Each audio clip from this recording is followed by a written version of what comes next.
जरूरी। नमस्कार, मैं हूं आपके साथ मीनल और आप देख रहे हैं MNS न्यूज टीवी। आपका स्वागत है प्राइम टाइम में। और इसी के साथ शुरुआत करते हैं और डालते हैं नजर आज के मुख्य हेडलाइंस पर। अंबाला में तेज बारिश के बाद जल भराव, प्रशासन ने शुरू की जल निकासी। उत्तरकाशी में बादल फटने से 9 मजदूर लापता, 4 धाम यात्रा 24 घंटे स्थगित। शिमला में भारी बारिश के बीच हिमाचल पुलिस हाफ मैराथन आयोजित, राज्यपाल ने दिखाई हरी झंडी।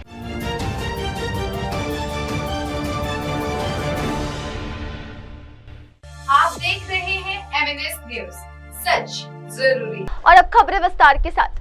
हरियाणा में अंबाला के कई हिस्सों में बारिश के बाद जल भराव, प्रभावित इलाकों से पानी निकासी जारी। हरियाणा के अंबाला जिले में रात भर हुई तेज बारिश के कारण कई इलाकों में जल भराव हो गया है। स्थानीय प्रशासन की टीमों द्वारा प्रभावित क्षेत्रों से पानी निकाला जा रहा है। लंबे समय तक हुई बारिश के कारण सड़कें और निचले इलाके पानी में डूब गए हैं, जिससे आम जनजीवन प्रभावित हुआ है।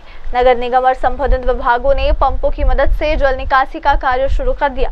प्रशासन ने लोगों से अपील की कि वे अनावश्यक रूप से बाहर न निकले और जल भराव वाले इलाकों से बचे। स्थिति पर नजर रखी जा रही है और राहत कार्य लगातार जारी है।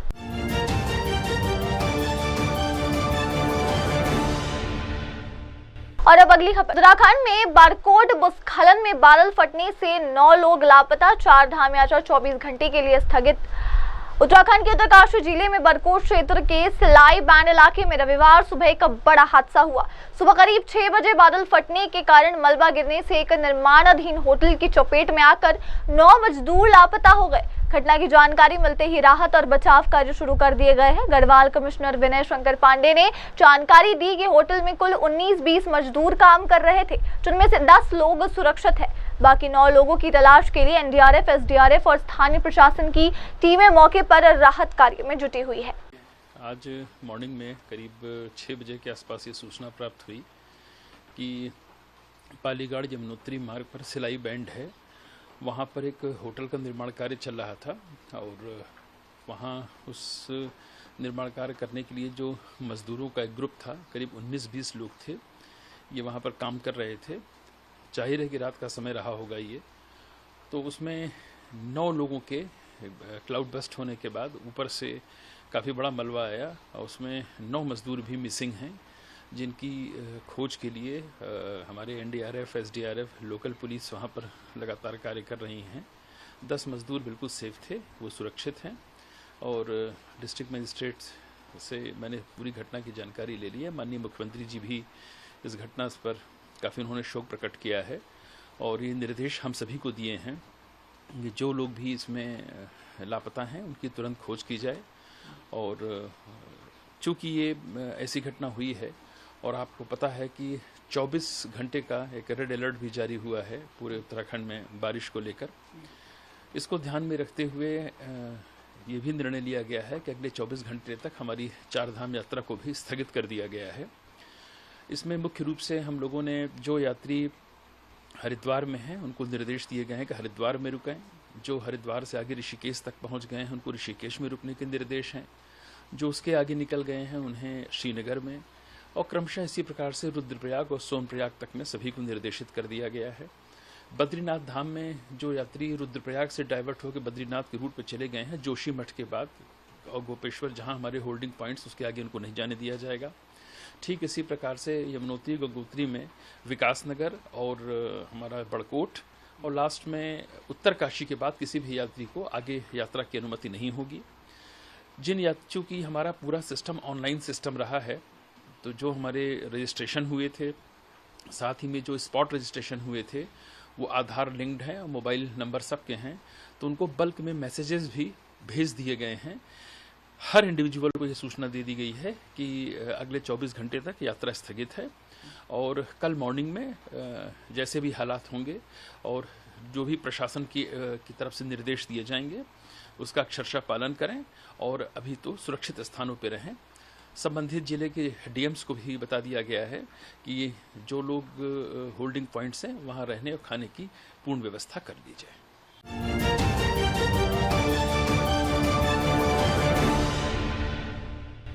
आप देख रहे हैं MNS न्यूज, सच जरूरी। आइए बढ़ते अगली खबर की तरफ।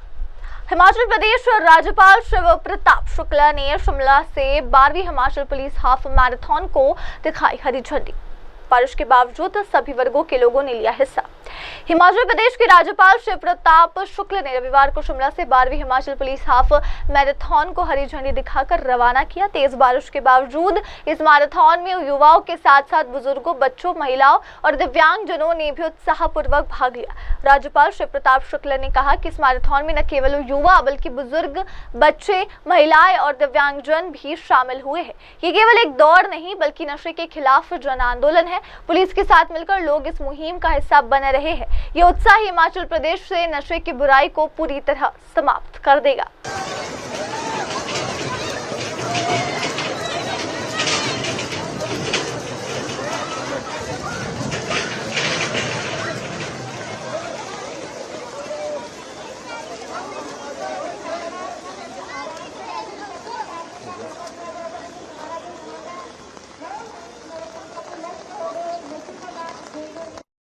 बारिश के बावजूद भी युवाओं में, बुजुर्गों में हमने उत्साह देखा है। नशे के खिलाफ इस लड़ाई के लिए कितना महत्वपूर्ण है इस तरह का एंथुसियाज्म?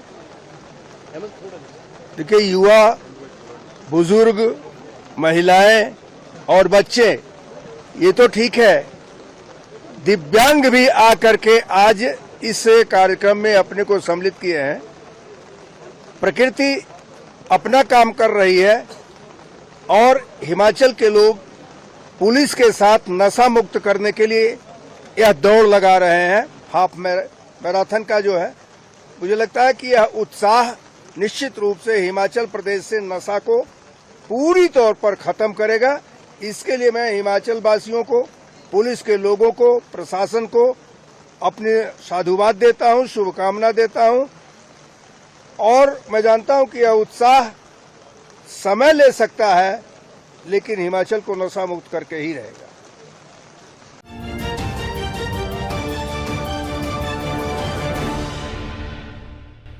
आप देख रहे हैं MNS न्यूज, सच जरूरी। और अब अगली खबर। चेन्नई में ऑल वुमेन कार रैली 2025 का आयोजन। देशभक्ति थीम जय हिंद और ऑपरेशन सिंधु को समर्थन।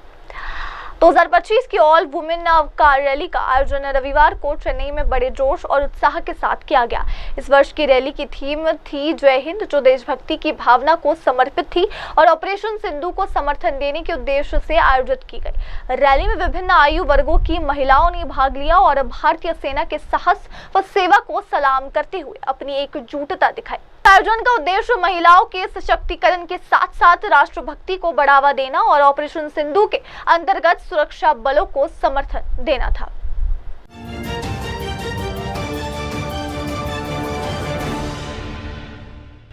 आप देख रहे हैं MNS न्यूज, सच जरूरी। आइए बढ़ते अगली खबर की ओर। कोलकाता गैंगरेप मामले में बीजेपी नेता दिलीप घोष का बयान सामने आ रहा है, जहां वो कह रही है कि दोषियों की तुरंत हो रही गिरफ्तारी, घटनाओं को दबाया जा रहा है। कोलकाता लॉ कॉलेज परिसर में एक छात्रा के साथ कथित गैंगरेप की घटना पर बीजेपी नेता दिलीप घोष ने कड़ी प्रतिक्रिया दी है। उन्होंने पीड़िता के बयान के आधार पर सभी आरोपियों की तुरंत गिरफ्तारी की मांग की है और कहा है कि दोषियों को सख्त सजा मिलनी चाहिए। दिलीप घोष ने कहा कि पीड़िता के बयान के आधार पर जो भी लोग इस घटना में शामिल है उन्हें गिरफ्तार किया जाना चाहिए। जांच में क्या सामने आता है वो हम देखेंगे, लेकिन ये घटना बेहद अमानवीय है और बंगाल में इस तरह की घटनाएं बार बार हो रही है।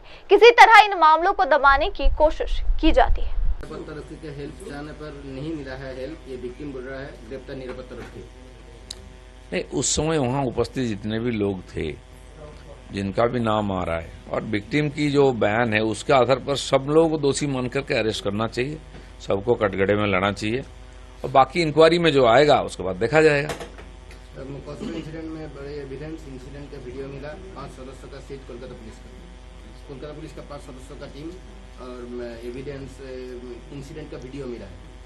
नहीं, जो भी है वीडियो किया उन लोगों ने और जो भी अपराध हुई है वो कड़ा से कड़ा सजा होना चाहिए। नहीं तो इस प्रकार अमानविक घटना बार बार बंगाल में हो रहा है और कहीं न कहीं दब जाता है और फिर दोबारा इस प्रकार घटना होता है तो फिर चर्चा होती है। इसलिए इस प्रकार सजा होना चाहिए कि एक निदर्शन बन के रहे और आगे चलकर इस प्रकार घटना ना हो।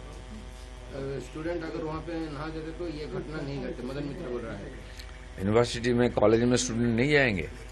किस प्रकार बातें करते हैं मदन मित्र? और जाएंगे तो क्या सिक्योरिटी लेके जाएंगे?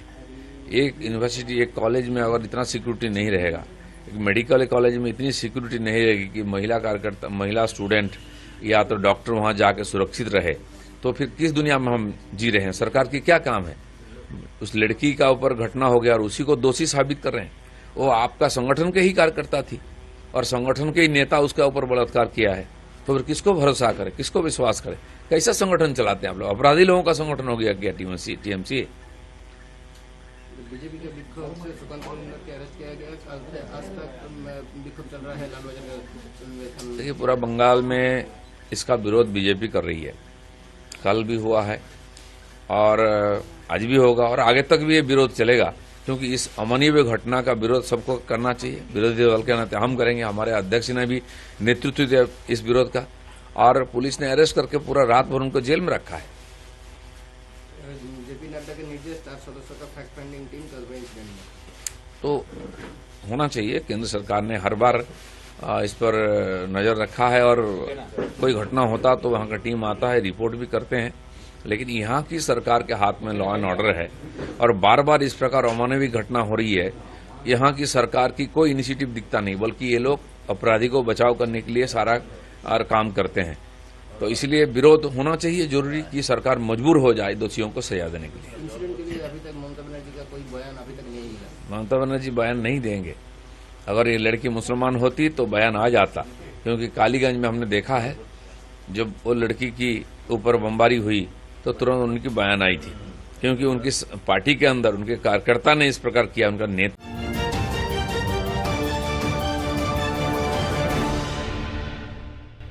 आप देख रहे हैं MNS न्यूज, सच जरूरी। आइए बढ़ते अगली खबर की ओर। कोलकाता में विरोध प्रदर्शन के दौरान गिरफ्तार हुए केंद्रीय मंत्री व बंगाल बीजेपी अध्यक्ष सुकांत मजूमदार बोले, अगर मुझे 1000 बार भी गिरफ्तार होना पड़े तो तैयार हूं मैं। पश्चिम बंगाल में बिगड़ती कानून व्यवस्था और हालिया घटनाओं के विरोध में प्रदर्शन के दौरान केंद्रीय मंत्री और प्रदेश बीजेपी अध्यक्ष सुकांत मजूमदार को पुलिस ने गिरफ्तार कर लिया है। उन्होंने आरोप लगाया है कि शांतिपूर्ण विरोध करने के बावजूद उन्हें हिरासत में लिया गया। सुकांत मजूमदार ने कहा कि मुझे प्रदर्शन करने पर गिरफ्तार किया गया। बाद में पुलिस ने कहा कि अगर मैं बेल बॉन्ड पर साइन करूं तो मुझे छोड़ देंगे, लेकिन मैंने साइन नहीं किया और लाल बाजार में रुका रहा। मेरे साथ 32 कार्यकर्ता और भी थे। देखिए, प्रोटेस्ट करने पर हमें जिस तरीके से गिरफ्तार किया गया, उसके बाद पुलिस हमें छोड़ने के लिए बोले थे बेल बॉन्ड पे साइन करके। हमने इसका विरोध किया और पूरी रात लाल बाजार में हमने बिना साइन किए हमने रात वहाँ पे रहा और हमारे साथ 32 कार्यकर्ता भारतीय जनता पार्टी के, वो भी पूरी रात लाल बाजार में रहे। और जब सरकार सोती है, जब पुलिस सोती है, तब किसी ना किसी को जागना पड़ता है। तो जगने का काम भारतीय जनता पार्टी ने शुरू किया है। हमारा निवेदन है पश्चिम बंगाल के माँ बहनों से, पश्चिम बंगाल की आम नागरिक से, हम पूरी रात ऐसे ही जागने की जरूरत आ पड़ी है बंगाल को बचाने के लिए। देखिए, एक महीने में 4 बार गिरफ्तार करे, 10 बार गिरफ्तार करे, बंगाल के लिए अगर 1000 बार गिरफ्तार करने की होने की जरूरत हो तो 1000 बार गिरफ्तार होंगे। लॉ एंड ऑर्डर है कहाँ? आपको दिखाई दे रहा है? मुझे तो कहीं पे दिखाई नहीं देता।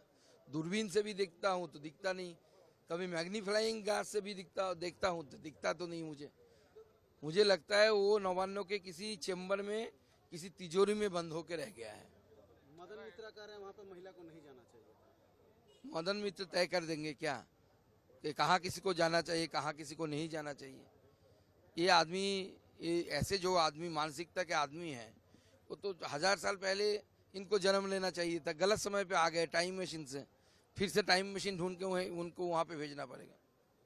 कल्याण बनर्जी कह रहे हैं कि कुछ पुरुष हैं जो इस तरह के काम करते हैं। देखिए, कल्याण बनर्जी की बात जितना कम करे उतनी अच्छा है। पार्टी उनको डिजोन करती है, वो पार्टी के ऊपर पार्टी को डिजोन करती है, तो आपस में उन लोगों की खिंचातानी है, इसलिए बीच बीच में ऐसे बोलते रहते हैं।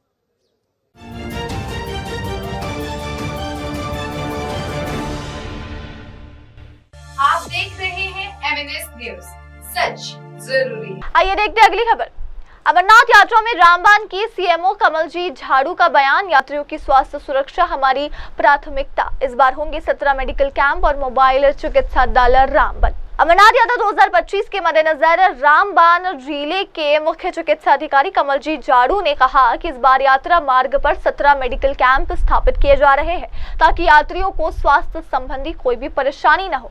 उन्होंने जानकारी दी है कि अमरनाथ यात्रा हमेशा हमारी प्राथमिकता रही है। इस बार रामबन जिले में यात्रा मार्ग पर 17 मेडिकल कैंप लगाए जा रहे हैं। इसके अलावा एक मिनी हॉस्पिटल भी तैयार किया गया है जिसमें बेड और डायग्नोस्टिक सुविधाएं उपलब्ध होगी। जो अमरनाथ जी यात्रा हर साल हमारी प्रायोरिटी रहती है, उसी तरह से इस साल भी हमारी वो प्रायोरिटी है। तो नाशरी से लेके नवयुगा टनल तक मेडिकल फैसिलिटी से रिलेटेड हमने 17 ऐसी जगहों में हमारे कैंप्स लगेंगे जिनमें लॉजमेंट सेंटर्स भी है, जिनमें लंगर साइट्स भी है। इन जगहों पे हमारे बाकायदा मेडिकल कैंप्स लगेंगे जहां पर हमारे मेडिकल स्टाफ डिप्यूट रहता है, उनमें डॉक्टर्स भी रहते हैं, पैरामेडिकल स्टाफ भी रहता है। और इन जगहों पे हम फ्री मेडिसिन यात्रियों को प्रोवाइड करते हैं। उसके अलावा कहीं पर अगर प्री डायग्नोस्टिक की जरूरत है, छोटे मोटे डायग्नोस्टिक जैसे किसी को शुगर टेस्ट करना है, बीपी चेक करना है, वो सारी फैसिलिटी सुविधाएं भी इन चीजों पे रहती है। इसके अलावा 2 मेन जगहों पे जैसे चंद्रकोट यात्रा निवास और लांबेर ग्राउंड में हमारे मिनी हॉस्पिटल टाइप रहते हैं। ये मिनी हॉस्पिटल मैं इसलिए कहता हूँ कि इनमें हम 4 बेडेड फैसिलिटी, इंडोर फैसिलिटी रखते हैं। एडमिशन रहता है, अगर कोई पेशेंट की जरूरत पड़ी तो वो एडमिट करते हैं हम। तो ये 4 बेडेड फैसिलिटी रहती है। इसके अलावा इन जगहों पे हम फुल डायग्नोस्टिक फैसिलिटी देते हैं, लैब बिठा के रखते हैं जिसमें टेस्ट भी वहां पर हो जाते हैं। इनके अलावा ईसीजी फैसिलिटी हम रखते हैं, ईसीजी ऑन स्पॉट हो जाता है। और इसके अलावा इस साल हम इसमें जो ऐड करने वाले हैं वो हम कार्डिक मॉनिटर भी रखने वाले हैं इन दोनों जगहों पे, ताकि यात्रियों को सुविधा मिल सके। और हार्ट से रिलेटेड अगर किसी पेशेंट को कोई भी प्रॉब्लम हो जाए तो उसको हम इमीडिएटली डायग्नोज करके फर्स्ट एड दे दें और उसके बाद टाइमली रेफर करके। इसके अलावा हर फैसिलिटी पे जैसे हमने बोला कि हम ये दोनों जगहों पे हमारी 24/7 मेडिकल फैसिलिटी रहती है। इसके अलावा 24/7 हमारी एम्बुलेंस सर्विस भी दोनों जगहों पे रहती है। इसके अलावा जो है नाशरी से यात्रा चलनी शुरू हो जाती है तो हम अपने डिस्ट्रिक्ट में एक एम्बुलेंस उस यात्रा के साथ रखेंगे जो लामबेड़ तक चलती रहेगी, और लामबेड़ से जब वापस यात्रा आएगी उसके साथ भी हमारी एम्बुलेंस चलती रहेगी। इसके अलावा हमारी एम्बुलेंसेस चंद्रकोट लंगर साइड पर भी स्टेशन रहती हैं, यात्री निवास में भी स्टेशन रहती है, लामबेड़ ग्राउंड में भी। इन एडिशन टू दिस जो ये स्टेशन एम्बुलेंसेस रहती है, इसके अलावा moving ambulances along with the moving medical teams भी हम इस बार रख रहे हैं, जो हमने इस साल नया ऐड किया है।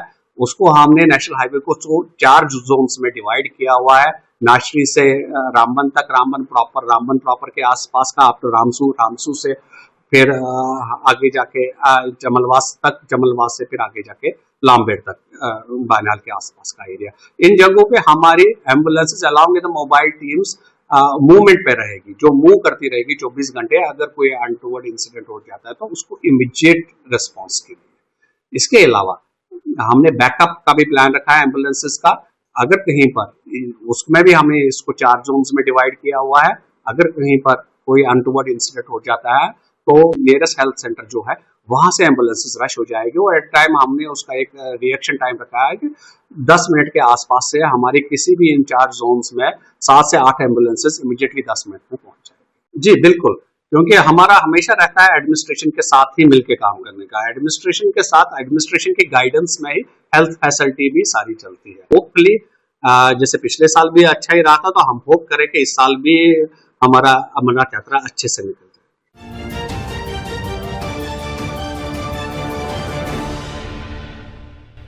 आप देख रहे हैं MNS न्यूज, सच जरूरी। और अब अगली खबर।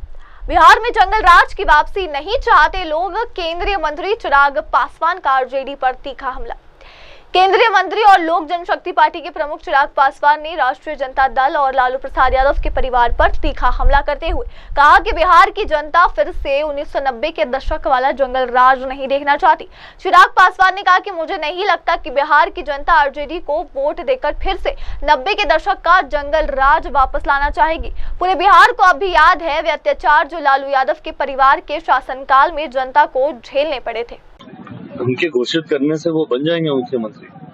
ये तो उनके गठबंधन के भीतर की बातें हैं, कौन किसको मुख्यमंत्री घोषित करता है नहीं करता है, पर अंतोगत्वा बिहार की जनता किसे मुख्यमंत्री बनाती है, मेन विषय तो इस बात पर आके रुकेगा। और मैं नहीं मानता कि बिहार की जनता पुनः एक बार फिर बिहार में जंगल राज लाने के लिए राष्ट्रीय जनता दल के किसी भी नेता को चुनने का काम करे। 90 का वो दशक जब इनकी पार्टी, इनके परिवार के लोगों के द्वारा जिस तरीके से बिहार और बिहारियों को प्रताड़ित करने का कार्य किया गया, वो यादें आज भी कम से कम हर उस बिहारी के जहन में है जिन्होंने 90 की उस प्रताड़ना को झेलने का काम किया। 2005 के बाद पैदा हुए बच्चे शायद उस वक्त को नहीं जानते और इसीलिए उनको ये बताना जरूरी है, जैसे देश को बताना जरूरी है कि आपातकाल के दौरान, इमरजेंसी के दौरान किस तरीके से पूरे देश को बंदी बना दिया गया था, उसी तरीके से बिहारियों को ये बताना जरूरी है। और खास तौर पर फर्स्ट टाइम वोटर्स जो पहली बार इस बार मतदान देने जाएंगे, उनको ये बताना और उनका ये जानना जरूरी है कि राष्ट्रीय जनता दल और इनके गठबंधन ने 90 के दशक में किस तरीके से बिहारियों को पलायन करने के लिए मजबूर किया, किस तरीके से बिहार को बर्बाद किया। एनडीए का सीट शेयरिंग कब होगा? महागठबंधन का लगातार महागठबंधन का हो गया सर, चुनाव पे लगातार आरोप लगा रहे हैं। हाजीपुर कह रहे हैं कि बिहार में एनआरसी लागू कर रहा है उचित तरीके से। इसको एनआरसी लागू करना नहीं कहते, ये समय समय पर इस तरीके से ये इस प्रोसेस को अपनाया जाता है। किसी तरीके का इसमें फर्जीवाड़ा नहीं हो। ऐसे लोग जिनकी मृत्यु हो गई है उनके वोटर आईडी को जब्त किया जाए, जो नए लोग जुड़े हैं उनकी ठीक से पहचान की जाए। समय समय पर ये प्रोसेस अपनाया जाता है। अब हर चीज को एक राजनीतिक रंग दे देना, ये विपक्ष की एक आदत बन गई है। इनको किसी व्यवस्था पे, किसी संस्थान पे इनका विश्वास बचा ही नहीं है। ऐसे तो ये लोग देश को एक अराजकता की ओर ले जाएंगे। जो सिंपल प्रोसेसेस जिसको रेगुलर इंटरवल्स पे जिनको अपनाया जाता रहा है, अगर आप इस दृष्टि से देखेंगे तो एक बात तो तय है कि फिर महागठबंधन ने अपनी हार मान लिया।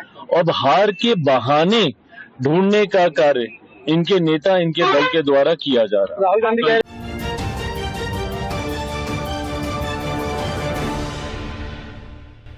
आप देख रहे हैं MNS न्यूज, सच जरूरी। अब बढ़ते अगली खबर की ओर।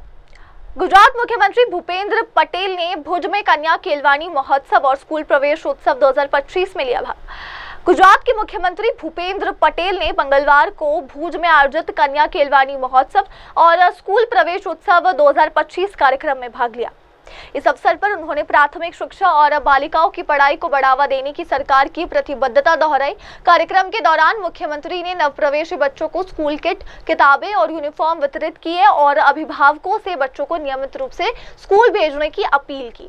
उन्होंने कहा कि बच्चों की शिक्षा, विशेष रूप से बालिकाओं की शिक्षा, राज्य सरकार की सर्वोच्च प्राथमिकता है। ये महोत्सव सिर्फ एक परंपरा नहीं बल्कि भविष्य निर्माण की दिशा में एक महत्वपूर्ण पहल है। આપણે સૌ આ ક્ષણને તાળીઓથી વધાવી લઈશું। આંગણવાડીના બાળકો અત્યારે અહીં માનનીય મુખ્યમંત્રીશ્રીના વરદ હસ્તે પ્રવેશ મેળવી રહ્યા છે। આપણે ફરી એક વખત જોરદાર તાળીઓથી આ તમામ બાળકોનો ઉત્સાહ વધારીએ અને આ ક્ષણને વધાવી લઈએ। ત્યારબાદ बाल वाटिकाना नाना नाना भूलकाओ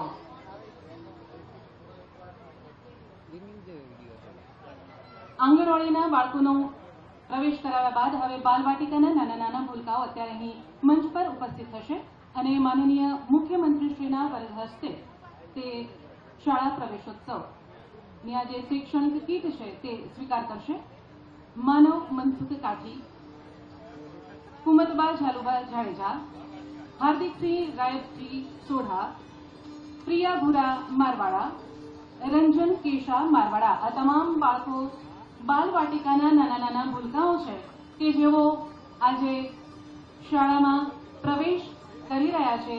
माननीय मुख्यमंत्रीश्रीना वरद हस्ते तेमणे शैक्षणिक कीट अत्यारे स्वीकार करी रह्या छे। आपणे सौ फरी एक वखत आ तमाम बाळकोनो उत्साह वधारीए अने आ क्षणने ताळीओथी વધાવી લઈએ।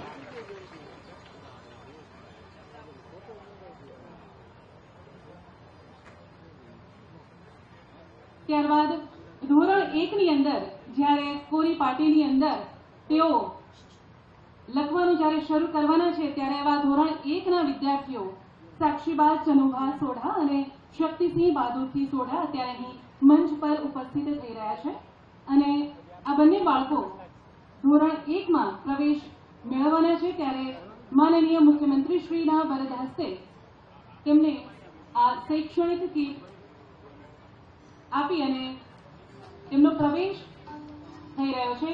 ફરી એક વખત આ બાળકોને આપણે તાળીઓથી વધાવી લઈશું। એમના માટે આજનો દિવસ આ પાવનકારી દિવસ એક ઉત્સવ છે। ત્યારબાદ પ્રાથમિક શિક્ષણ પૂર્ણ કરી અને ધોરણ 9 માં જે વિદ્યાર્થીઓ પ્રવેશ મેળવવાના છે અને સાથે સાથે ધોરણ 10 ની પરીક્ષા ઉત્તીર્ણ કરીને ધોરણ 11 માં જે વિદ્યાર્થીઓ પ્રવેશ મેળવવાના છે તેવા ધોરણ 9 અને 11 ના વિદ્યાર્થીઓ અત્યારે અહીં સ્ટેજ પર આવી રહ્યા છે। નયનાબા સુરતાજી સોઢા, જયદીપસિંહ હાલાજી સોઢા, દશરથ હીરા લખિયા, શિલ્પાબા રાણાજી સોઢા અને હરપાલસિંહ રાજમલજી સોઢા આ તમામ બાળકો ધોરણ 9 તેમજ 11 માં પ્રવેશ મેળવી અને આગળ ઉચ્ચ શિક્ષણ પ્રાપ્ત કરે તેવી શુભેચ્છાઓ સાથે આજે આપણે એમને પ્રવેશ કરાવી રહ્યા છીએ। ફરી એક વખત આપણે સૌ આ ક્ષણને જોરદાર તાળીઓથી વધાવી અને આ બાળકોનો ઉત્સાહ વધારીએ।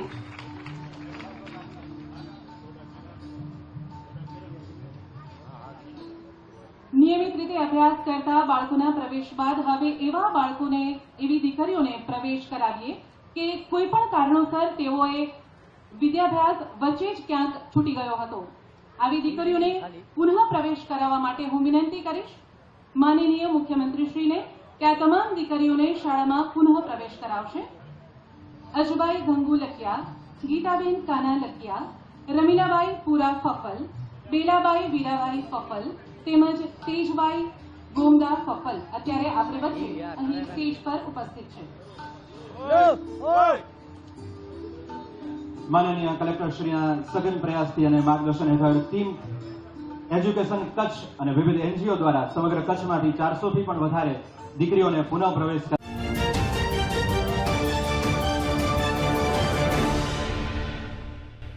आप देख रहे हैं MNS न्यूज, सच जरूरी। और अब अगली खबर।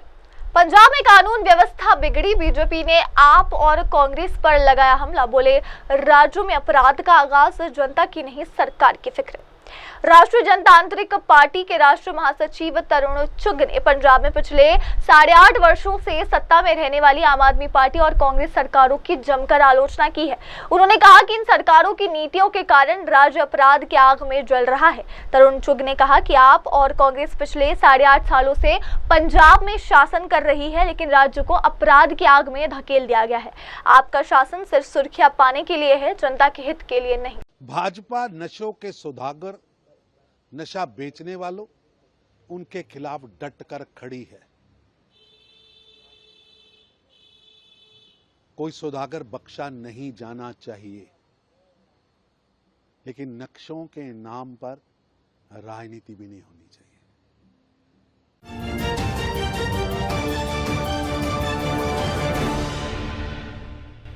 आप देख रहे हैं MNS न्यूज, सच जरूरी। अब अगली खबर। माउंट आबू में घना कोहरा और बारिश, मौसम विभाग ने गरज चमक के साथ बारिश का जताया अनुमान। राजस्थान के माउंट आबू में घने कोहरे के साथ बारिश दर्ज की गई, जिससे जनजीवन प्रभावित हुआ है। भारतीय मौसम विभाग यानी कि IMD ने शहर में गरज चमक के साथ बारिश की संभावना जताई है। मौसम विभाग के अनुसार अगले 24 घंटों में माउंट आबू और आसपास के इलाकों में थंडरस्टॉर्म के साथ तेज बारिश हो सकती है। यात्रियों और स्थानीय लोगों को सावधानी बरतने की सलाह दी गई।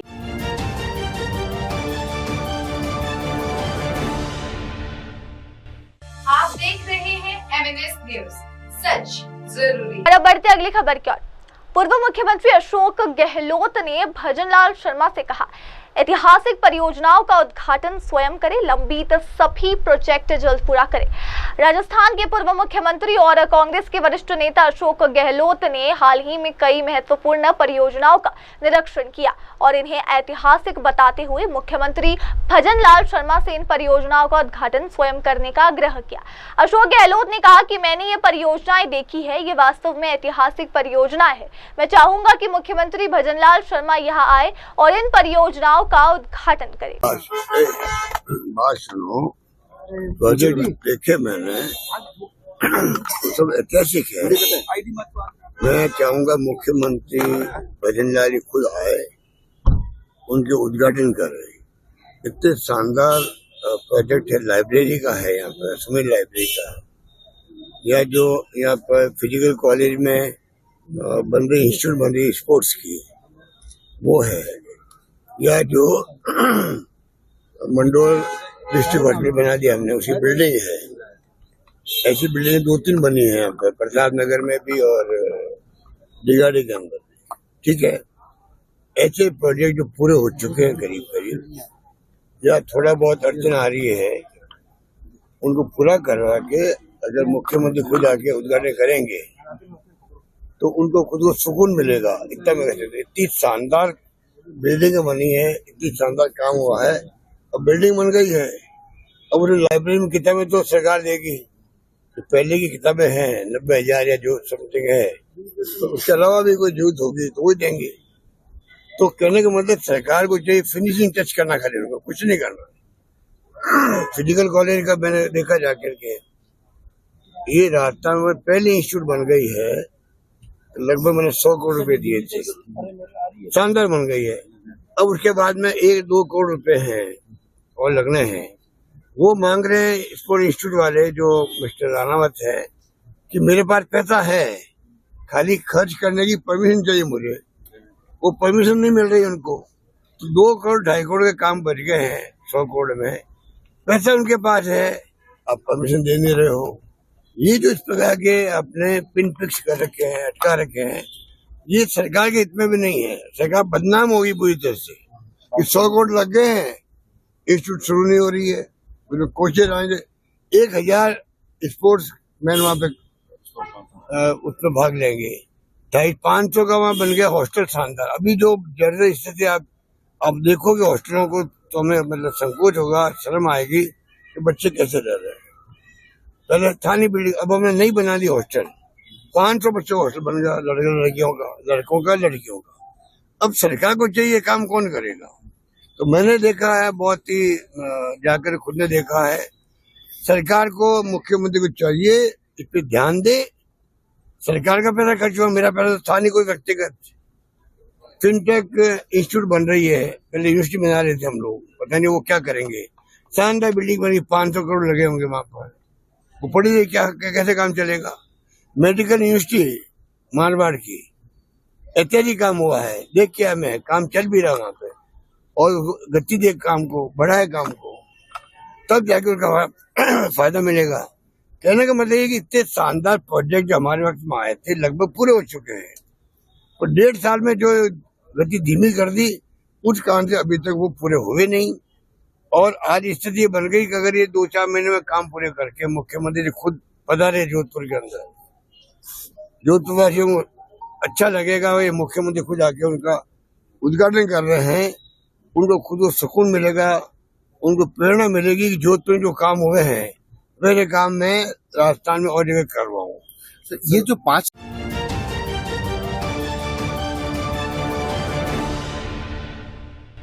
आप देख रहे हैं MNS न्यूज, सच जरूरी। और अब बढ़ते अगली खबर की तरफ। हिंदी भाषा विवाद के सिलसिले में शिवसेना यूबीटी नेता सचिन अहिर का बयान, हिंदी को रोजमर्रा में उपयोग करना ठीक है, लेकिन जब इसे जबरदस्ती थोपना हो तो हम इसका विरोध करते हैं। हिंदी भाषा को लेकर चल रहे विवाद के बीच शिवसेना यूबीटी के नेता सचिन अहिर ने अपनी प्रतिक्रिया दी है। उन्होंने कहा है कि हिंदी का दैनिक जीवन में उपयोग करना कोई समस्या नहीं और ये हमारी राष्ट्रीय भाषा भी है। सचिन अहिर ने कहा कि दैनिक जीवन में हिंदी का इस्तेमाल करना गलत नहीं है, हिंदी हमारी राष्ट्रीय भाषा भी है, लेकिन जब कोई कहता है कि केवल इस भाषा को ही प्राथमिकता दी जाए और इसे सख्ती से लागू किया जाएगा तो हम ठीक उसी बात का विरोध कर रहे हैं। चलो कम से कम अजीत दादा जी ने ये तो मान्य किया कि जो मुद्दा हम मान रहे थे वो सही है, क्योंकि कल 2 दिनों से तो सरकार के लोग यही कह रहे थे कि ऐसा निर्णय ही नहीं है, ऐसी शक्ति ही नहीं है। आप जीआर में देखेंगे तो अनिवार्य ये शब्द वापरा गया है, इसका मतलब ही ऐसा है कि ये कंपलसरी। और आज अगर वो ये बात करते हैं तो उसका निश्चित तौर के ऊपर स्वागत है, लेकिन जीआर रद्द होना चाहिए ऐसी हमारी अपेक्षा मांगनी है। क्या करने वाले नहीं करने वाले, आज महाविकास आघाड़ी की भी बैठक है, उसमें ये सब चीजों की चर्चा की जाएगी। तो सही कहा उन्होंने, और ये बात सही है कि हर एक महाराष्ट्र में रहने वाला जो भी महाराष्ट्र प्रेमी है उसकी ये भूमिका हमेशा रही है, और वो तो एक मंत्री रहे और जिस विभाग से वो चुनकर आते हैं वहाँ पे भी उसकी तादाद इतनी बड़ी पैमाने के ऊपर है। रोज के जीवन में हिंदी का आचरण करना कोई गलत बात नहीं है, लेकिन उसको सख्ती से ही यही भाषा को हम प्राधान्य देंगे। अगर कोई कहता है तो मुझे लगता है उसके बारे में ही हमारी नाराजगी है, उसके बारे में ही हमारी बातचीत है। हम कोई हिंदी के द्वेष करने वाले लोग नहीं है। हिंदी ये राष्ट्रीय भाषा है, लेकिन राष्ट्रीय भाषा के सहत हम हमारी मातृभाषा, अगर हम स्कूल की लिविंग सर्टिफिकेट से लेके जन्म से लेके हमको क्यों पूछा जाता है कि आपकी मातृभाषा क्या है, हमको क्यों नहीं कहा जाता है, सीधा लिखा जाता है कि नहीं आप हिंदुस्तान में पैदा हो गए तो आपको यही भाषा है। तो ये पूछा जाता है, इसका मतलब ही ऐसा है कि इस दर्जा को गए आज़ादी के से बाद तक के अब तक के शाबित रखने का काम किया है, लेकिन कुछ लोग चाहते हैं कि इसका उदारीकरण कर कर इस अन्य भाषाओं को कमी महत्व देने की बात होनी चाहिए।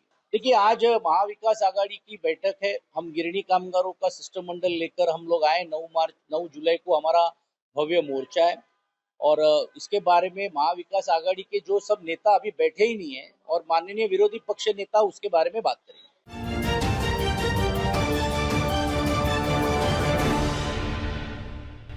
आप देख रहे हैं MNS न्यूज, सच जरूरी। और अब अगली खबर। केंद्रीय मंत्री अर्जुन राम मेघवाल का तंज, आपातकाल के 50 साल पूरे, कांग्रेस ने सबसे ज्यादा संविधान में किए बदलाव। केंद्रीय मंत्री अर्जुन राम मेघवाल ने 1975 में लागू हुए आपातकाल के 50 साल पूरे होने के अवसर पर कांग्रेस पर तीखा हमला बोला।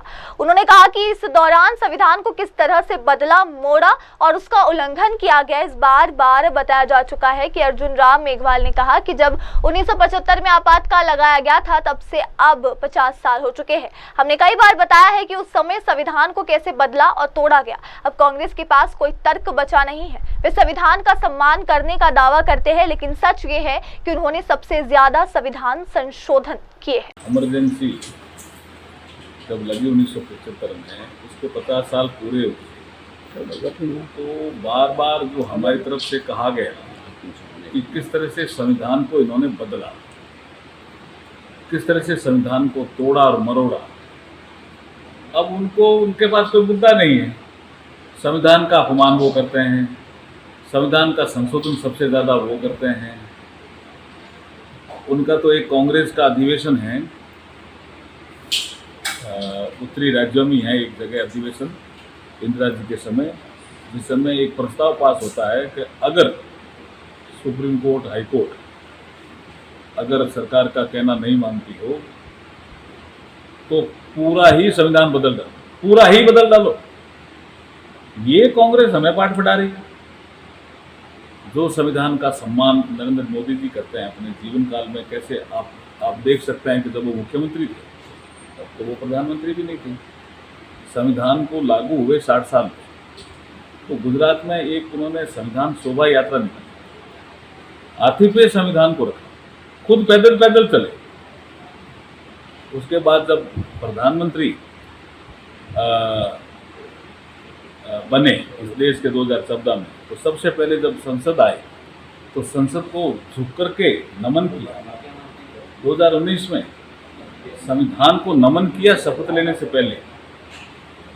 ऐसे प्रधानमंत्री पे आप आरोप लगाओगे कि आप संविधान का अपमान कर रहे हो। संविधान का अपमान तो आपने किया, इतिहास में दर्ज है। उसके रिएक्शन में या जो उन्होंने पाप किया संविधान को तोड़ने मरोड़ने का, उन्होंने धोने के लिए, उस पाप को धोने के लिए ये संविधान बचाओ यात्रा निकाल रहे। जनता समझ चुकी है, जनता कांग्रेस के बहकावों में नहीं आने वाली। राहुल गांधी कह रहे हैं जो भाजपा जो अभी पॉलिसी लेके आई है उससे गरीबों को गुलाम बनाया जा रहा है। जितने गरीब सक्षम हुए हैं, तभी तो 25 करोड़ गरीब गरीबी रेखा से बाहर आए हैं। आपके पीरियड में तो नहीं आए। गरीबों को मकान मिला, गरीबों को बिजली का कनेक्शन मिला, गरीबों को गैस मिली, गरीबों को फ्री अनाज मिला। ये तो सब गरीबों को ही मिल रहे हैं ना, उनको क्या पता अनाज मिल रहा है। वो उन्होंने गरीबी देखी नहीं ना, वो तो अमीर घराने में पैदा हुए ना।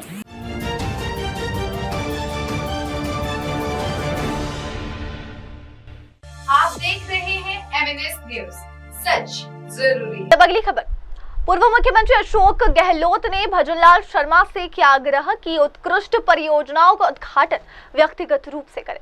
राजस्थान के पूर्व मुख्यमंत्री और वरिष्ठ कांग्रेस नेता अशोक गहलोत ने कहा है कि वे चाहते हैं कि मुख्यमंत्री भजनलाल शर्मा स्वयं यहां आकर कोई उत्कृष्ट परियोजनाओं का उद्घाटन करें। गहलोत ने बताया कि यहां एक भव्य निजी पुस्तकालय है, एक खेल संस्थान के तहत शारीरिक शिक्षा कॉलेज समेत कई परियोजनाएं विकसित की जा रही है।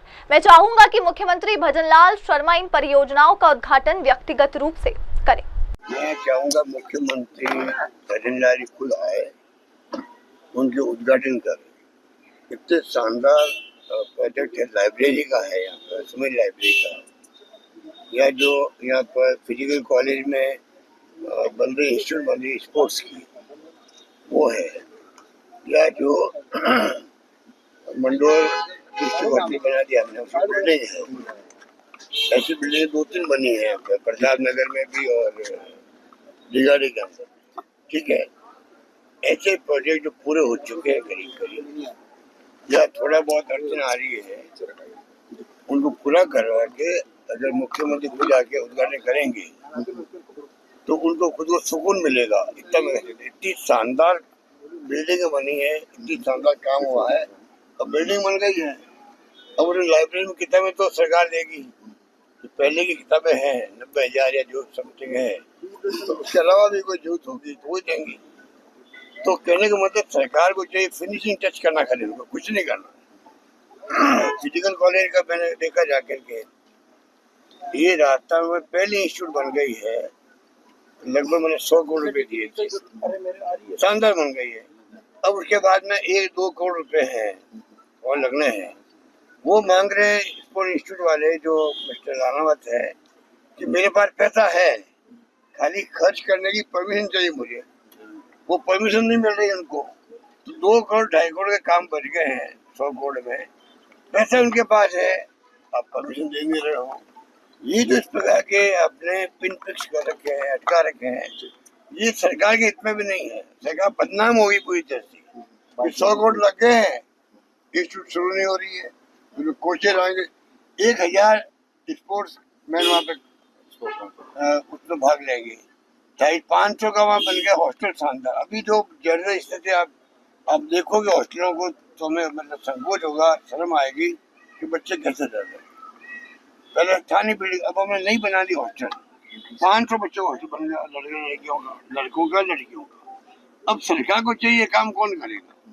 तो मैंने देखा है, बहुत ही जाकर खुद ने देखा है, सरकार को, मुख्यमंत्री को चाहिए इस पर ध्यान दे।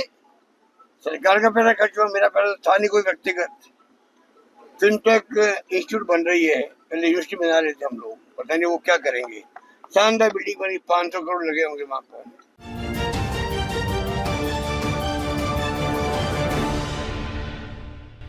आप देख रहे हैं MNS न्यूज, सच जरूरी। अब बढ़ते अगली खबर की ओर।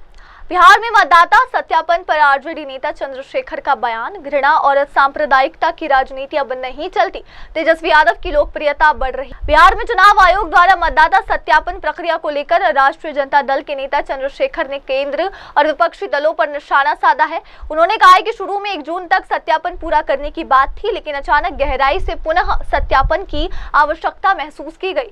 चंद्रशेखर ने कहा कि उन्होंने महसूस किया है कि उनकी घृणित सांप्रदायिक रणनीतियां अब समाज को भ्रमित नहीं कर पा रही। बिहार हमेशा परिवर्तन का प्रदेश रहा है और घृणा के खिलाफ खड़ा रहा है। इस बात से घबराकर वे बार-बार सर्वेक्षण करवा रहे हैं, जिसमें संघ और उनकी पार्टी दोनों शामिल। एक बार पुनरीक्षण हो गया 1 जून तक, अब गहन पुनरीक्षण की जरूरत इनको पड़ गई। इनको दिख गया कि हमारे नफरती संप्रदाय झांसे में समाज आने वाली नहीं है। बिहार परिवर्तन की धरती रही है।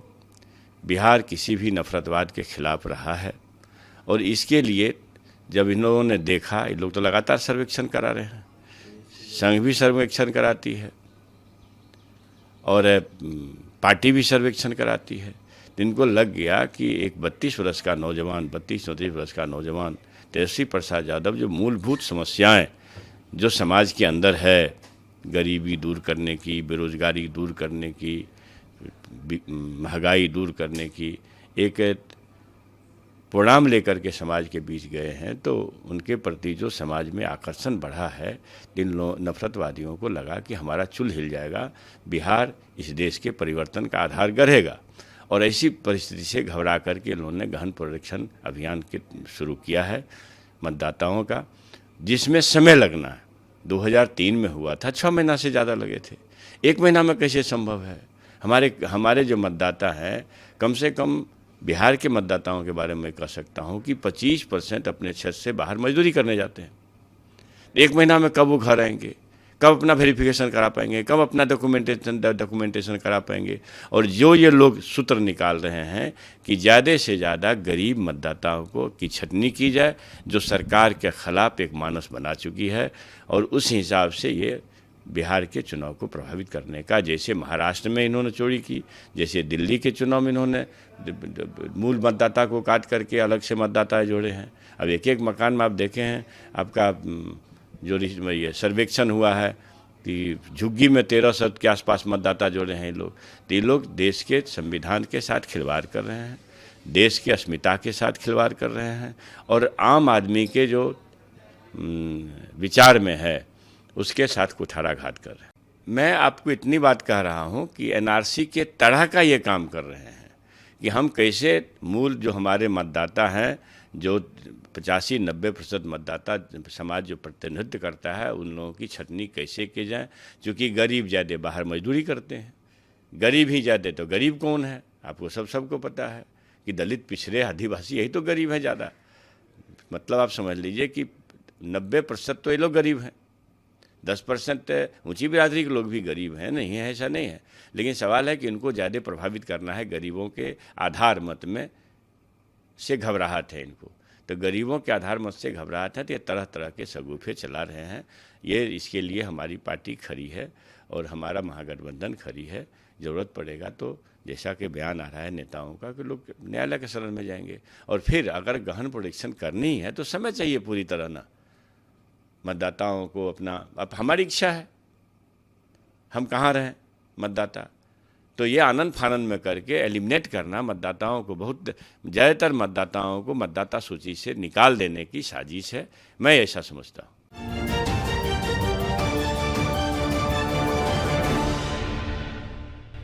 आप देख रहे हैं MNS न्यूज, सच जरूरी। और अब अगली खबर, बद्रीनाथ हाईवे के नंदप्रयाग के पास पहाड़ी से पत्थर गिरने का सिलसिला जारी, पुलिस रही सतर्क। भारी बारिश के बाद बद्रीनाथ हाईवे के नंदप्रयाग के पास पहाड़ी से पत्थर गिरने की घटनाएं लगातार हो रही है, जिससे यात्रियों की सुरक्षा को लेकर चिंता बढ़ गई है। पुलिसकर्मी मौके पर मौजूद है और वो यात्रियों की सुरक्षा सुनिश्चित करने के साथ साथ स्थिति पर नजर बनाए हुए हैं। अधिकारी मार्ग की सुरक्षा और यातायात सुचारू रखने के लिए आवश्यक कदम उठा रहे हैं। यात्रियों से अपील की गई है कि वे सतर्क रहे और पुलिस द्वारा दिए गए निर्देशों का पालन करें।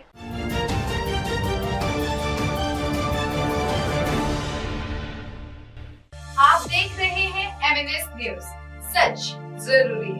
और अब अगली खबर, अलकनंदा नदी का जलस्तर बढ़ा, उत्तराखंड के कई जिलों में रेड अलर्ट जारी। लगातार हो रही बारिश के कारण अलकनंदा नदी का जलस्तर बढ़ गया है।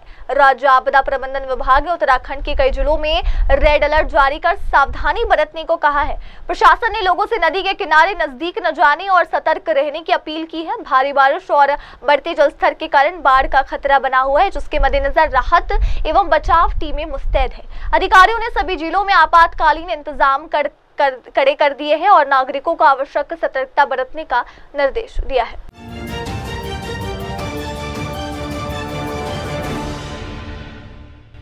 आप देख रहे हैं MNS न्यूज, सच जरूरी। आइए बढ़ते अगली खबर की ओर। पूरी रथ यात्रा भीड़ भाड़ हादसे में बीजेडी विधायक अरुण कुमार साहू ने राज्य सरकार पर साधा है निशाना, मांगा इस्तीफा। पूरी रथ यात्रा के दौरान हुई भीड़ भाड़ में श्रद्धालुओं की हुई दुखद मौत को लेकर बीजेडी विधायक अरुण कुमार साहू ने राज्य सरकार की कड़ी आलोचना की है। उन्होंने इसे रथ यात्रा के इतिहास की एक दुर्भाग्यपूर्ण घटना बताई है। अरुण कुमार साहू ने कहा कि श्रद्धालुओं की भीड़ भाड़ में मौत दुखद घटना है कि सरकार बेपरवाह और सुस्त है और दोषियों के खिलाफ कभी कठोर कार्रवाई नहीं करती। जो भी दोषी पाए जाए उन्हें सजा मिलनी चाहिए। The tragic death of many devotees due to the stampede at Sardhavali. This is an unfortunate event in the history of Rath Yatra, and this government is totally callous. This government is totally lethargic. This government never takes any coercive action against the culprits.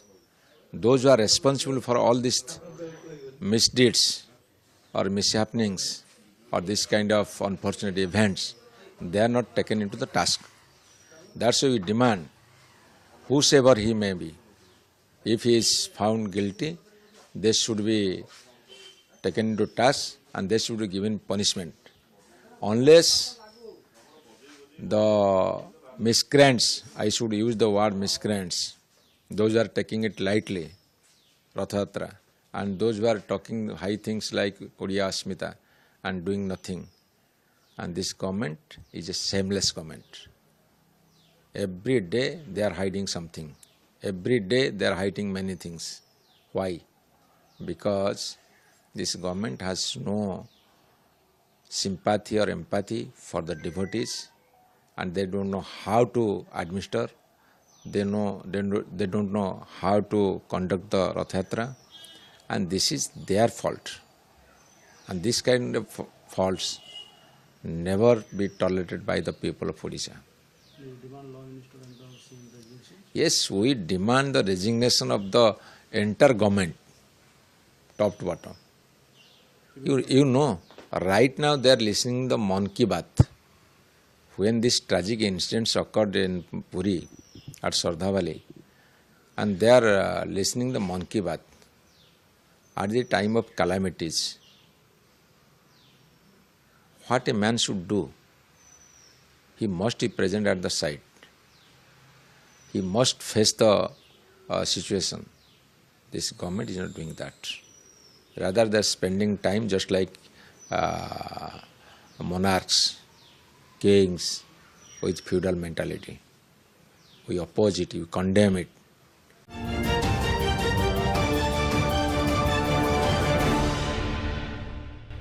आप देख रहे हैं MNS news, सच जरूरी। और अब बढ़ते अगली खबर की ओर। प्रधानमंत्री मोदी के मन की बात के 123वें एपिसोड पर मध्य प्रदेश भाजपा अध्यक्ष वीडी शर्मा का बयान। प्रधानमंत्री नरेंद्र मोदी के लोकप्रिय कार्यक्रम मन की बात के 123वें एपिसोड को सुनने का मौका मिलने पर मध्य प्रदेश भाजपा अध्यक्ष वीडी शर्मा ने अपनी खुशी जाहिर की।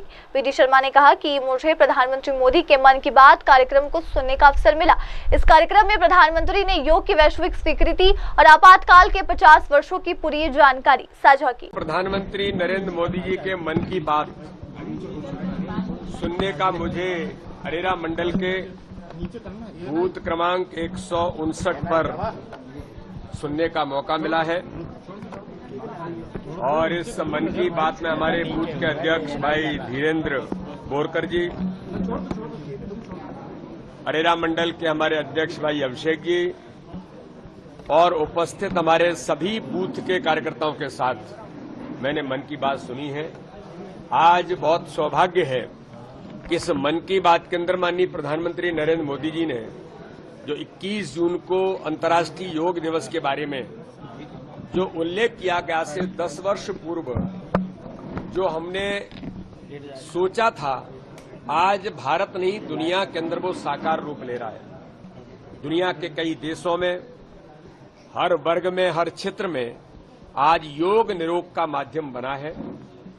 इस दिशा में माननीय प्रधानमंत्री जी ने विशेष उल्लेख किया और अभी 25 जून को जो देश के अंदर काला अध्याय, जिस काले अध्याय के अंदर उस समय कांग्रेस की प्रधानमंत्री इंदिरा गांधी ने देश के अंदर इमरजेंसी लगाकर लोकतंत्र की हत्या की थी, तो आज हमें अवसर मिला कि देश के उन महान व्यक्तित्व को मोरारजी देसाई, बाबू जगजीवन राम और श्रद्धेय अटल जी ने उस समय क्या कहा था, आज वो सुनने का मौका, ये अलग अनुभव है जो हम और आपको शायद उस समय के उनके एक्चुअल वर्शन, उन्होंने उस समय क्या कहा, ये आज माननीय प्रधानमंत्री जी की मन की बात में हमने सुना।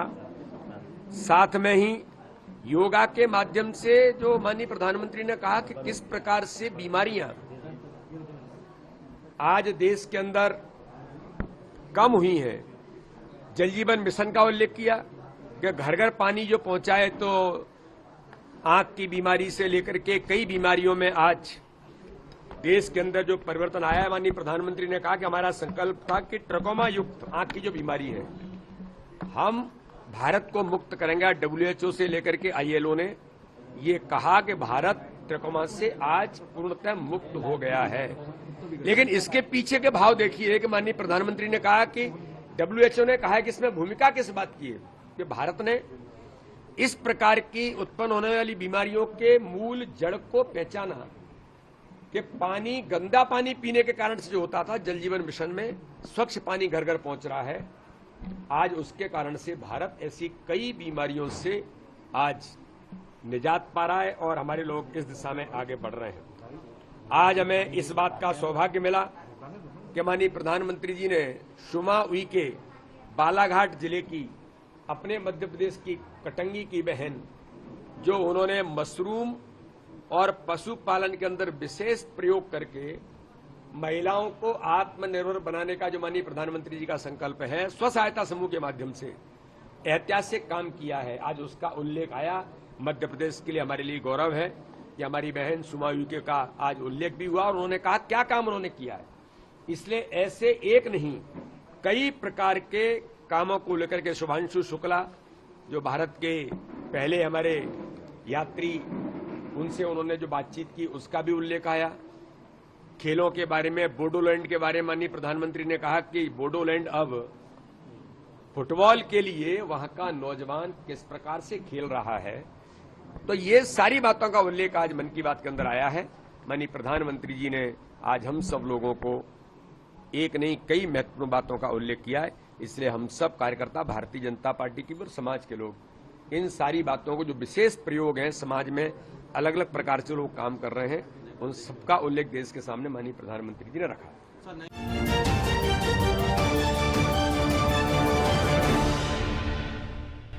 आप देख रहे हैं MNS न्यूज, सच जरूरी। आइए बढ़ते अगली खबर की ओर। कोलकाता गैंगरेप मामले में महिलाओं की सुरक्षा में सभी सरकारें विफल, बोले AIUDF विधायक रफीकुल इस्लाम। कोलकाता के कस्बा लॉ कॉलेज में हुई कथित गैंगरेप की घटना पर प्रतिक्रिया देते हुए AIUDF विधायक और पार्टी के महासचिव रफीकुल इस्लाम ने कहा कि इस तरह की घटनाएं केवल पश्चिम बंगाल तक सीमित नहीं बल्कि देश भर में महिलाओं के खिलाफ अपराध हो रहे हैं और सभी सरकारें इसमें विफल साबित हुई है।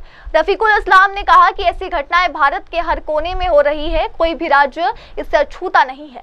ये मामला इसलिए सामने आया क्योंकि मीडिया ने इसे उजागर किया है। तो इस पर क्या कहना चाहिए? देखिए, पूरे इंडिया में, भारत में देखिए, रोजाना हमारे बेटियों के साथ ये दरिंदगी हो रही है। हर स्टेट में, कोई स्टेट इससे खाली नहीं है। मैं सिर्फ कलकत्ता नहीं बोलूँगा, ये तो एक घटना घट गई और मीडिया वालों ने हाईलाइट किया, ठीक है, लेकिन रोजाना आप हिसाब निकाल के देखिए, क्राइम ब्रांच से आप रिपोर्ट ले लीजिए, हर स्टेट में रोजाना हमारी बहन बेटियों के साथ इस तरह दरिंदगी हो रही है। तो सरकारें फेल है। बेटियों को और बहनों को जो उनको सेफ्टी सिक्योरिटी मुहैया करना चाहिए, सब सरकार फेल है। सिर्फ तृणमूल कांग्रेस या वेस्ट बंगाल नाकाम ऐसा नहीं, आसाम में भी रोजाना हो रहा है, यूपी में है, बिहार में है, महाराष्ट्र में है। इस तरह घटना हर दिन हर स्टेट में इस तरह की घटना घट रही है। तो इसमें बंदिश लगनी चाहिए। बहू बेटी हमारे बहनों को सेफ्टी सिक्योरिटी उनके का बंदोबस्त ज़बरदस्त अंदाज में होना चाहिए, लेकिन ये बीजेपी सरकार या कोई भी स्टेट सरकार है, सब फेल है। अब वेस्ट बंगाल में चूँकि इलेक्शन है, अब इस इशू को बीजेपी वालों ने कैच किया है। अब दरिंदगी करने वाले तो जो लड़के हैं वो तो स्टूडेंट है उसी कॉलेज का, किसी का बीजेपी के साथ ताल्लुक होगा, किसी का टीएमसी के साथ होगा, किसी का कांग्रेस का साथ होगा, ये स्वाभाविक बात है। लेकिन किस पार्टी से किसका ताल्लुक है इससे मतलब नहीं है। मतलब तो इससे है कि जो बेटियों के साथ दरिंदगी हो रही है, सिर्फ बंगाल में नहीं, बंगाल से लेकर भारत के सब स्टेट में रोजाना इस तरह की घटना घट रही है। मैं जो मीडिया है, नेशनल मीडिया से मैं आग्रह करूंगा, सिर्फ बंगाल की इस घटना को उजागर करके आप मत छोड़िए। रोजाना आप क्राइम ब्रांच से रिपोर्ट लीजिए, लेके जहां जहां इस तरह की घटना घट रही है उसको आप जोर शोर से मीडिया लोग उठाइए और फिर सरकार को आप लोग मजबूर कीजिए कि सरकार इस तरह की घटना के खिलाफ सख्त से सख्त कार्रवाई करे। फर्स्ट ट्रैक में इन लोगों का उसका हो केस चले और जो दरिंदगी किया है, जो इसमें इन्वॉल्व है, उसका सख्त से सख्त सजा हो जाए।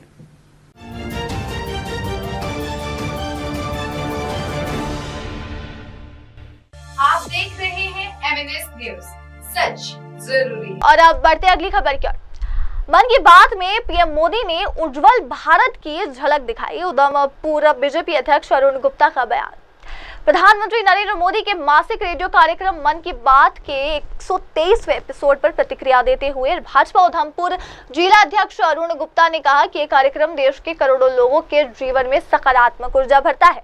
अरुण गुप्ता ने कहा कि प्रधानमंत्री मोदी ने आज के एपिसोड में बताया कि कैसे प्रधानमंत्री आवास योजना के तहत करोड़ों लोगों को अपने पक्के घर मिले हैं। साथ ही पीएम किसान सम्मान निधि के जरिए करोड़ों किसानों को हर साल 6,000 की आर्थिक सहायता मिल रही है, जिससे उनकी आजीविका को मजबूती मिलती है। जिस तरह से आप जानते हैं कि करीब मोदी सरकार को आए हुए 11 साल हो गए और ये मन की बात तब से लगातार ये कार्यक्रम चल रहा है। हर महीने के आखिरी इतवार को ये कार्यक्रम होता है और प्रधानमंत्री जी देश को संबोधित करते हैं। इस मन के बात के कार्यक्रम में पूरे देश से कहाँ के क्या उपलब्धियां, आम जनता के बीच में जाके क्या क्या हो रहा है, बिना राजनीति के आम जनता की बातें करते हैं, आम जनता के हित की बातें करते हैं और आम जनता की जो अचीवमेंट है उसके बारे में बताते हैं। पिछले 11 साल में देश में जिस तरह से परिवर्तन हुआ है, अभी ऑपरेशन सिंदूर हुआ तो उसने काफ़ी कुछ लोगों को ये बताया कि देश किस मजबूत स्थिति में खड़ा है। हमारी जो PMAY की योजनाएं हैं, देश में करोड़ों लोगों को घर मिले हैं इस 11 साल में। किसान सम्मान निधि, करोड़ों किसानों को हर महीने जो है जो हमारे जो साल में जो है 6,000 रुपया उनके खातों में जाता है। जो उनको उनकी इकोनॉमिक कंडीशन को जो उनको ज़रूरत रहती है उसके लिए उनके काम आता है। पहले वो उधार लेते थे सरकार से, लोन माफ़ी में उनको कर्जे में उनकी ज़िंदगी निकल जाती थी, उनकी ज़िंदगी बदली है। इसी तरह से युवाओं के लिए बहुत कार्यक्रम हुए हैं। हमारे आयुष्मान योजना ने लोगों की जो है ज़िंदगी बदल दी है। खास तौर पे हमारे जम्मू कश्मीर में हर व्यक्ति उस आयुष्मान योजना के लिए एलिजिबल है, जबकि बाकी देश में जो हमारी BPL के लिए वो एलिजिबल है, पर हमारे इस राज्य में हर व्यक्ति को उसका जो है फायदा मिलता है। 5 लाख तक हर परिवार को जो है साल में जो है वो इंश्योरेंस मिलती है। ये बहुत बड़ा मूलचूल परिवर्तन जो उन्होंने देश में मोदी जी के आने के बाद जनता के जो के लिए हुआ है, हमारे गरीब लोगों के लिए हुआ है। करीब 11-12 में जो गरीबी दर जो है 22% से ऊपर हुआ करती थी, वर्ल्ड बैंक की अभी रिपोर्ट है कि 5% के आसपास वो आ गई है। ये बहुत बड़ी उपलब्धि है। इतनी भारी संख्या में जो है गरीबी रेखा से लोगों का बाहर आना अपने आप में एक बहुत बड़ी उपलब्धि है। हमारे प्रधानमंत्री जी की जो मेहनत है, लगन है, ईमानदारी से जो देश के लिए काम कर रहे हैं। 140 करोड़ लोगों को समर्पित उनका जीवन है, बिना किसी भेदभाव के, बिना किसी देश के उन्होंने वो लगातार कार्य कर रहे हैं, देश की भलाई के लिए कार्य कर रहे हैं, देश को बहुत आगे ले जा रहे हैं। मेरी प्रधानमंत्री जी को भी और देश की जनता को भी बहुत बहुत शुभकामनाएं।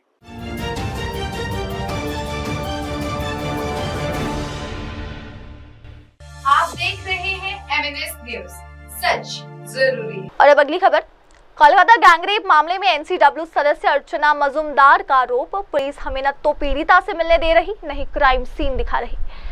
कस्बा लॉ कॉलेज गैंगरेप मामले में राष्ट्रीय महिला आयोग की सदस्य अर्चना मजूमदार ने कोलकाता पुलिस पर गंभीर आरोप लगाए हैं। उन्होंने कहा कि पुलिस टीम को न तो पीड़िता से मिलने दिया गया, न ही घटना स्थल का निरीक्षण करने दिया गया। अर्चना मजूमदार ने कहा कि पुलिस न तो हमें पीड़िता से मिलने दे रही है और न ही कोई क्राइम सीन देखने दिया गया है और फोटो तक लेने की इजाजत नहीं दी गई। पुलिस हमें पीड़िता के परिवार से भी नहीं मिलने दे रही। उनका कहना है कि उन्हें नहीं पता परिवार कहाँ है। ये हमें ना विक्टिम से मिलने दे रहा, ना हमें क्राइम सीन दिखाया, ना कोई फोटोग्राफ लेने दिया। पुलिस का कोऑपरेशन में लिमिटेशन है। वो नहीं चाहते कि हम विक्टिम से बात करें, उसके परिवार से बात करें, उसके पास खड़ी रहे। पुलिस बोल रहा है कि कहाँ है हमें पता नहीं है। Imagine the DC deputy commissioner who is the nodal officer of the case, she doesn't know वो कहाँ है। आज आप विक्टिम और उनकी फैमिली से भी मिलने जाने वाले थे। हाँ, वो नहीं है, ताला मार के कहीं भगा के छिपा के रखे है। What do you think? क्यों नहीं आया सामने, क्यों इसको लाया नहीं गया? क्योंकि पुलिस नहीं मांगा। अगर पुलिस मांगते तो वो हमारे पास आके हमसे मिलते। जो हुआ है ये हम रिपोर्ट में बाकी काम करेंगे। हो गया हो।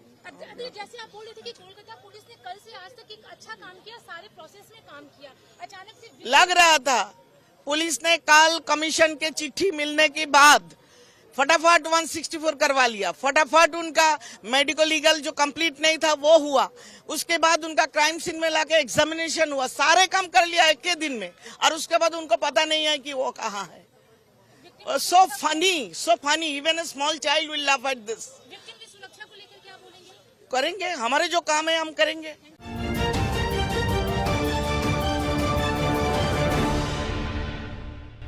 आप देख रहे हैं MNS न्यूज, सच जरूरी। और अब अगली खबर। सूरत दौरे पर बोले एमपी के मुख्यमंत्री मोहन यादव, गुजरात के उद्योगपतियों को आमंत्रित करूंगा जिससे मध्य प्रदेश में रोजगार बढ़े। मध्य प्रदेश के मुख्यमंत्री मोहन यादव ने अपनी सूरत दौरे के दौरान कहा है कि वे आज होने वाले रोड शो के माध्यम से गुजरात के व्यापारियों और उद्योगपतियों से संवाद करेंगे और उन्हें मध्य प्रदेश में निवेश के लिए आमंत्रित करेंगे। मुख्यमंत्री ने कहा कि आज हमारे रोड शो के दौरान मैं गुजरात के व्यापारियों से संपर्क करूंगा ताकि वे मध्य प्रदेश में उद्योग स्थापित करें और हमारे लोगों को रोजगार मिल सके। राज्य में उत्साह का वातावरण है। राज्य में और विकास की संभावना, औद्योगिकरण की संभावना में मदद मिले, इस नाते से आज हमारा रोड शो है और उस दरमियान अपने राज्य की नीतियों से अवगत कराते हुए सभी क्षेत्रों में गुजरात के व्यापारी भी आकर मध्य प्रदेश में व्यापार के लिए अपने संस्थान खड़े करें, हमारे यहाँ के लोगों को रोजगार मिले और इन व्यवस्थाओं में मध्य प्रदेश और गुजरात भागीदार बने।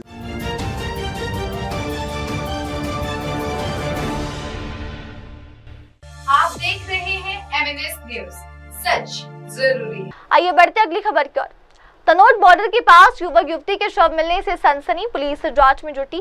राजस्थान के तनोट क्षेत्र में बॉर्डर के नजदीक एक युवक और एक युवती के लगभग 8 से 10 दिन पुराने शव मिलने से इलाके में हड़कंप मच गया है। घटना की जानकारी देते हुए जैसलमेर के पुलिस अधीक्षक सुधीर चौधरी ने बताया कि शव मिलने की सूचना पुलिस को कल एक स्थानीय युवक शिवनाथ सिंह द्वारा दी गई। एसपी सुधीर चौधरी ने कहा कि कल शिवनाथ सिंह नाम के युवक ने सूचना दी थी कि तनोट क्षेत्र में, जो कि बॉर्डर से लगभग 10 से 12 किलोमीटर की दूरी पर है, एक युवक और युवती के शव पड़े हुए हैं।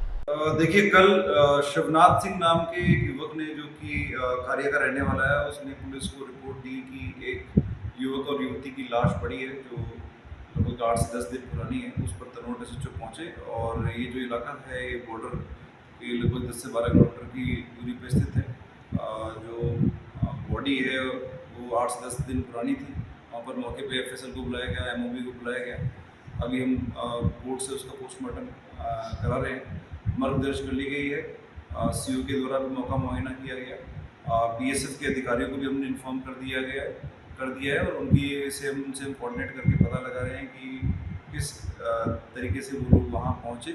दोनों के पास में पाकिस्तान की ID है और विस्तृत अनुसंधान जारी है। देखिए, एक सैमसंग का फ़ोन और पाकिस्तानी सिम भी उनके पास से मिली है और जो उनका ID है वो 2023 का बना हुआ है और पाकिस्तान बेस्ड है।